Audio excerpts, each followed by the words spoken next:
trying to get me to read, and I wasn't really into books with words, so to speak. My first and only crime, I shoplifted this book.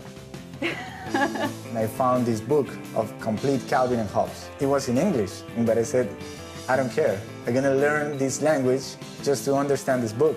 My initial impression when I saw him was that the guy's making it harder for the rest of us, because he's setting this ridiculous standard of excellence that hadn't been seen since the Pogo years in drawing. He just took this idea and just blew it up into this wonderful relationship. Here was a strip that was much better drawn than anything in the papers, that had a really fresh perspective, and it just took off. I got a lot of attention for a resemblance to Calvin and Hobbes.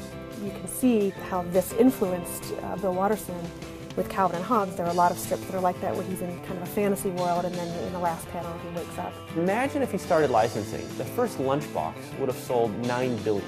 My friends and I even made a personal bootleg Calvin shirt just for ourselves. There we go. Oh, look at that.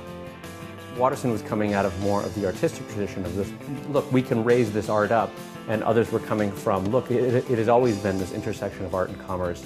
Most of the time, I was just trying to meet my deadline. For Bill, it wasn't enough to just meet the deadline. You had to sort of move the bar a little bit over what you'd done previously. It can't really be contained by print or panels. It's a living, breathing thing, and I think it, always will be.